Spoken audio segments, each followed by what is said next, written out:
So in this mailbag segment, we're going to take your questions and we're going to talk about what you guys think. But, of course, been hearing about this, about trade. Should the Lions make a trade? Should we go offense? Should we go defense? I don't think the Lions are going to make a trade at all until the trade deadline. Why do I say this? Because we don't officially know what teams are good. We don't officially know what teams are bad right now. It's only been 2 weeks. We need some more time to figure that out. And why do you have to figure that out? Well, because there's some teams that's going to be sellers and some teams that are going to be buyers. And at this point, we just don't know. Now, there is a couple things we do know. The New York Giants absolutely sucks, right? The Carolina Panthers absolutely sucks. Cincinnati Bengals are 0-2. They can turn it around. We know that, but we don't know how it's really going to play. So we got to get closer to the NFL trade deadline. Is there a player you want the Lions to trade for? Is there a position? Let me know in the comments below. We're going to go ahead and do the super chat here from my guy, Roger the GOAT Gawardo. Ultra Combo! Blowing that. Roger Gawardo says $9.99. Says, yes, disappointing game last week. We're not fine-tuned machine just yet, but will be eventually. Can't wait. True Lions fan. Hashtag True Lions fan. Oh, look, man, it's only week 2. If you got the team doesn't suck, folks. It is week 2. They're starting off slow offensively. What can we take away so far? Special teams are good. Defense is really good. Lions offense is slow to start. Guess what? Do you guys expect the Lions offense to be slow throughout the season? I really don't expect them to be slow throughout the season. I think it's going to pick up. And I think the defense is going to get better and better because of the young players in the secondary like a Terrion Arnold, Ennis Rakestraw, and the new players like Carlton Davis. You got to get on the same page, and I think it's going to get better, and the defense is already pretty good. We talked about it. Right now, stats are shown defensively 10 through 16. That's where I wanted the Lions defense to be. That's where it's at, so I'm fine right there. Again, if you got questions, throw it in the comment section. Roger the GOAT Gawardo, thank you so much for your super chat. Next one here, James Janella, hashtag Lions. The Lions have 82 or 83 pass attempts in 2 games. That's the most in the NFL so far. Did we abandon the run game? As of right now, it seems like we abandoned it a little bit too much. I think this last game, man, really was crazy. It hurt us. We need to just get back to what we do. Pound the rock, play action pass, round 50-50 pass, and run. That's what we need to get back to. Because I like Jared Goff. I love Jared Goff. But do you want to see him throw 55 times a game? I don't think anybody wants to see that. I don't want to see any quarterback do that I'm rooting for, because it's a recipe for a disaster and a failure. How many times did we watch Stafford as a Lions fan? This guy's putting up yards, but we lose. We need to be a balanced football team, and that's hashtag facts. Goff just needs to find the defense gives him, and he'll be great. Yeah, I 100% agree with you, Dr. Detroit. And by the way, Dr. Detroit's not a Goff homer at the very least bit. So when he says that, you should be pretty secure. Hashtag Lions, is Hutchinson having an MVP season? Right now, yeah, he is. He's having an MVP season. 5.5 sacks in 2 games. Do you think he can get to 20 sacks? If this type of, even if the production drops to 1 sack a game, he should be above 20, right? So he is absolutely having an MVP type of season. And if he does anything, replicate any sort of success close to what he did last week, he will be a defensive player of the year. And, oh, by the way, it's a damn shame he was not defensive player of the week. That was brutal. And again, the media continues to poo-poo every dang thing the Lions do. That was ludicrous.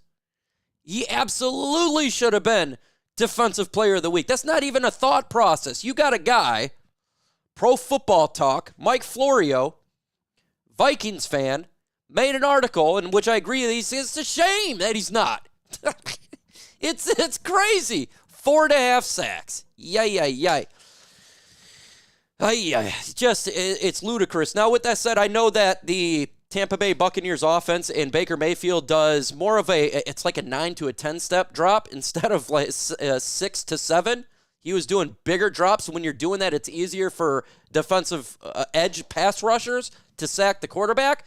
But still, it's still what occurred in the game, and he deserves all the credit. Absolutely got robbed on that one. And yes, James Janela. So again, in the comments, put your questions in here.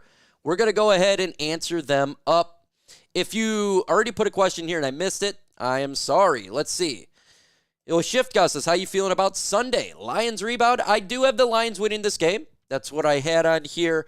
I don't think it's going to be an easy game. I don't think it's going to be a walkthrough like maybe some expected when the schedule came out. I never believed that. I thought Arizona was on. When I looked at Arizona last year, it reminded me of the Lions year one, kind of where they weren't winning games, right? But they were in every game, and you could see the physicality. And so when I look at the Cardinals now, they remind me of the Lions of last year. They're going to lose games, but they're going to fight, man. This is not a team that's just going to lay down like the Chicago Bears did. They're not, or Chicago Bears offense or their offensive lineman who just doesn't do anything. What do you think about Tim Patrick? Love Tim Patrick. I was happy with seeing him on the field with only 2 weeks in this past game. And I think him added to the Lions offense is going to open up the offense. I think we're missing two things that affected us the last couple years. Graham Glasgow and Josh Reynolds. And I know a lot of people say, oh, Josh Reynolds wasn't that big of a loss.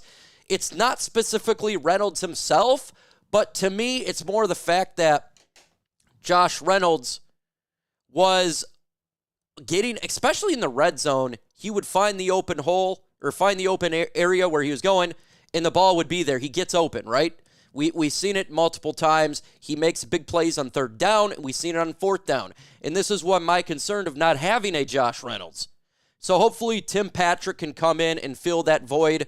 I like already what I saw from Tim Patrick. He caught everything. I'm sure he only had a handful of plays for him because he's only been here for 2 weeks, but I thought the routes were fine. And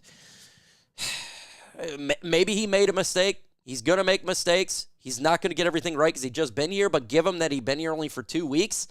I expect him to only get better, and so I'm fine with it, and I'm excited for the future he's doing. Do you still have confidence in Ben Johnson? Yeah, I have confidence in Ben Johnson. 110%, absolutely have confidence. I'm just concerned that sometimes he gets away from what works. Sometimes just what works, right? Running the football works, and I think sometimes people outthink themselves. We got some big bullies up front on that offensive line. Just utilize it. I love the pass game. I like the big plays, but I think being a physical team where you're pounding the rock, especially in the first, second, and third quarters, it makes everything easier in the fourth quarter. And that's what I would like to see going forward. So hopefully he makes some adjustments there. But I expect Ben Johnson will do that. He's not going to sit here and take a dump on his play calling. All of a sudden, out of nowhere, he just absolutely sucks. I just think he may be a little bit cocky sometimes and thinking that it's going to work. And he also's got to look at the fact that if his quarterback is struggling a little bit, let's run it more. That's how you help it out, right? You run it, and then you could do the play action. If the offensive line is having issues in pass protection, so run the football a couple times. And then after a little bit, do a play action pass. It's going to open it up. That's what this offense did last year and the year before. They scheme players open, but let's get back to what works. Let's get to backwards. Survivalist, Amber, in family. Murray's height has got to be an advantage. I'm 4'11" and hard to get a hold of. Just underneath everyone. Whoa, man, you're 4'11". Holy smokes. Yeah, we need to hand you to the ball and you can run like Ant-Man. Like out of nowhere. No one can see. All you see is a football running all over the place. It's his advantage. Kyler Murray's advantage is he is really fast. And yeah, he's a small guy, but he's compound too. He's not a Bryce Young small where his body is physically small for his size. He's actually pretty thick for his size, and that does help him out. He's got those thick thighs and legs, so that's going to help him out. And I think that's the difference between a Kyler Murray and a Bryce Young. Bryce Young's thin. He's short and thin. In the NFL, you can't be thin, man. Especially and you're a quarterback. Holy smack, you take a couple of hits and it's over with. Goff just needs to not have happy feet and make the reads. Yeah, I agree. Happy feet, I mean, that's really it. He's got to be confident in his offensive line to do that. I think it's correctable. I am not worried about Jared Goff. I've seen enough of tape on him to put that out there. Now, if we're talking about week 7 and the same crap is going on and we're talking about 10 interceptions to 3 touchdowns, okay. But does anyone really believe that's going to happen? I don't think so. I think that's, I mean, we got to look at the totality of everything instead of just looking at one game. And I look at the totality of since Jared Goff, Ben Johnson, Dan Campbell, and everybody's been here. I've seen more good than bad. I'm all about that. I'm not really that worried. It's one game, folks, and we're not going to win every game. It's just not going to happen. The Lions we're not going to go, what is it? Would it be 20-0 or 21-0 now? I don't even know. 17 games, put the playoffs to Super. That just wasn't going to happen. Okay, it's just not going to happen. And we're going to lose games. And I'm glad we didn't lose by getting our butts beat. We lost, by basically shoot ourselves in the foot. And it was a 4-point game. It's not like we lost by 35 points. We're not the Carolina Panthers. We're not the New York Giants. Hell, we're not even the LA Rams, who just got their doors blown off. So this is not some sort of issue that, in my opinion, is just going to collapse the team because first off, the team is sound in coaching, and they got talented players. So you're going to have bad games. They will get this thing going. Dr. Detroit says, I think Goff starts slow most seasons, and timing is not his timing not to panic. He's not a panic guy, too. And that's something about, like, when you look at Jared Goff, you look at him, he's a confident guy. I feel like he has ice in his veins, the type of individual that's not going to carry on to the next game. And you contrast that with a Bryce Young, where you look at him, he doesn't look confident at all. He looks like, man, he's about to put a pacifier in his mouth. You look at Caleb Williams, he's like, Jared Goff, in my opinion, has the mentality to completely bounce back from this. He's not some scared little boy or anything like that. Let's see. Craig Hogg says the offensive line shares as much blame of Goff as Goff does. The guards pushed back Goff's face and didn't allow Goff to follow through. He'll be fine. Craig, I agree, and that was more Graham Glasgow. And Frank Ragnow, he played a bad game.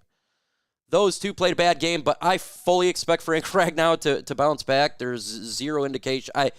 My 1 to 10 worry about Frank Ragnow is 0, and I started from 1 to 10. So there's 0 worry. Graham Glasgow is a little bit different.